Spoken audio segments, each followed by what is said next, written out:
గ్యాంగ్ని పట్టుకున్నారు. తెలకపాము gang, Pardhi gang, ఇంకా చాలా గ్యాంగ్స్ ఉంటాయండి. మీకు ఈ గ్యాంగులన్నింటిలో కూడా బాగా మీకు వీళ్ళతో చేయడం, వీళ్ళతో మాట్లాడడం కష్టం రా, వీళ్ళు ఇంటరాగేట్ చేయడం కష్టం రా అనే గ్యాంగ్ అని ఉందా?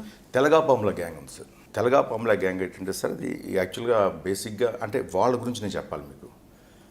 ఇప్పుడు అఫెన్స్ అంటే తెలకపాము అనేది వాళ్ళ ఆరిజిన్ ఎక్కడండి అసలు? తెలగాపాములు అనేది అది ఒక క్యాస్ట్ సార్. అది ఎర్రగోళలు అంటారు, వాళ్ళే మరాఠీ అంటారు, వాళ్ళే గునుపోలు అంటారు, ఇలాగా పెద్దింటి గోలాస్ అంటారు. అంటే ఆ క్యాస్ట్ నేరస్తుల్ని ఇన్ని రకాలుగా పిలుస్తుంటారు సార్. ఒక్కొక్క ఏరియాలో ఒక్కొక్కలా పిలుస్తుంటారు అనమాట. వీళ్ళు ఎక్కడంటే జనరల్గా బేసిక్గా నర్సీపట్నం, గోకవరం, ఆకివీడు, మంగళగిరి, అస్కా, ఒరిస్సా, కొంతర ఒరిస్సా, జాజ్పూర్ దగ్గరలో ఉంది సార్. అలాగే బొంజానగర్ అని ఒరిస్సా, ఇలాంటి ప్లేసుల్లో ఆడ్రా వెస్ట్ బెంగాల్, అసన్సోల్ వెస్ట్ బెంగాల్, ఈ ఏరియాల్లో వీళ్ళు ఉంటారన్నమాట.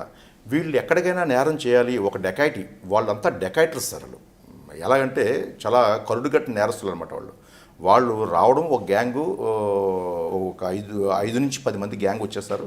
వచ్చి ఒక బౌల్డర్ పట్టుకుంటారు. మీరు చెప్పారు కదా అక్కడ, ఒక బౌల్డర్ పట్టుకొని at a time okay shot ఆ లీడర్ ఎవరైతే ఉన్నారో వాడు అటాక్ చేస్తాడనమాట. అతను కొడితేనే ఆ డోర్ ఓపెన్ అవుతుంది, అందరు కొడితే రాదు డోర్. అతను కరెక్ట్గా ఎక్కడ కొట్టాలో అక్కడ కొడతాడు, టక్కున ఓపెన్ అయిపోతే ఇన్మేట్స్ ఎవరు ఉంటారో వాళ్ళు కొట్టేయడం, లేకపోతే పొడవడం, ఏదో మ్యాన్ హ్యాండిల్ చేస్తారు. చేసిన తర్వాత బంగారు ఇచ్చేస్తే పర్వాలేదు, వెళ్ళిపోయి అలా డెకాయిటీలు చేసుకుని వెళ్ళిపోతారు అనమాట.